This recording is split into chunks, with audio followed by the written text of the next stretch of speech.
Hi, it's Tony, your Pop-Pop's Workshop. We are doing some lighting now. You might see more fixtures up. In fact, they circle all the way around, and we'll show you what benefit we get from having a longer string of lights besides just more light. They're from Barrina. They're 6500K, so it's more of a white-blue light than the yellow lights that we get. And because they're so close to the ceiling, we're getting a more even light distribution. It means we might end up getting some smaller lights for task lighting in specific areas. In fact, I kept a couple of the old lights over here just so I could get that corner and that table over there lit up if I needed to do any extra work on that. So maybe a couple lights later above our assembly table, but we're pretty happy with that. So go ahead and watch the video and we'll show you the benefits we're getting and a quick clip on how we put them up.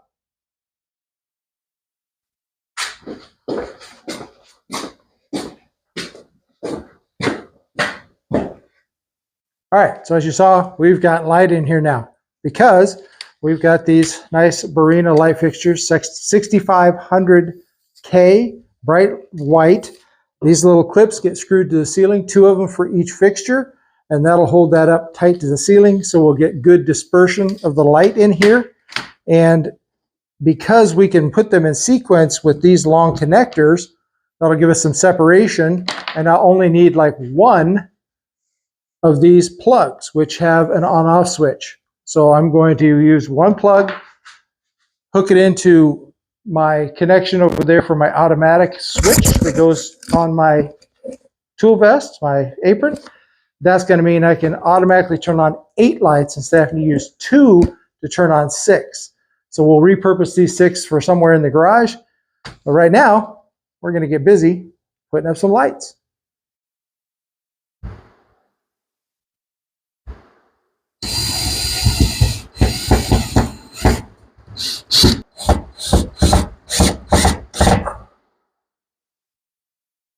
All right.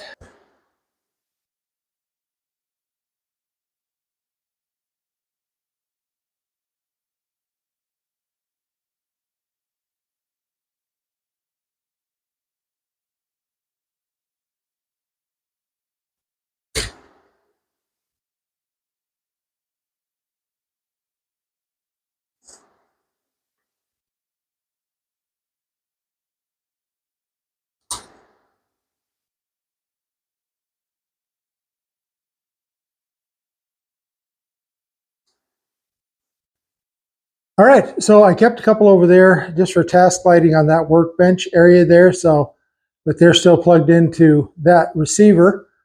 So there's a string of lights going around, coming all the way around and back over, which means with the push of a button, these lights are off, these lights are on. Okay, so the lights are up. Some pros and cons. Pros, I've got a lot more light throughout the area. The dark corner over by my lumber rack and lumber storage is now lit up, which I love. I kept a couple of the old lights for task lighting. Those are helping to light that area up more if I'm doing specific things over there. I've got one hung over on what will be my laser wall, so that my laser will have more specific task lighting. I might have to do a little task lighting here or there for certain things, but I think it's going to work out great. They're not as direct a light. As I said, it's more diffused, hugging the ceiling. And that could be a factor that I have dark walls in here. Might have to think about painting the walls white to really get more brightness in here. But hopefully you can tell on the camera that it's a more even lighting. I think they're going to work out great in the shop. I'll put a link down in the description for the Barrina lights that we're using. Got a few left over I might throw in the garage to light that dark space up. But all in all, yeah, I recommend. Pick them up. Grab a couple packs if you want. Get more light. But the nice thing about it, one light, one switch, they're off. And thanks to my Dewenwils remotes, I can turn my lights on or off with the flick of a button. So that's kind of handy as well. I'll put a link in for that one as well if you want. But I want to thank you for taking your time to watch the video. Never take for granted that you spent your time with us and found hopefully some use in what we're doing. And remember, you can do this.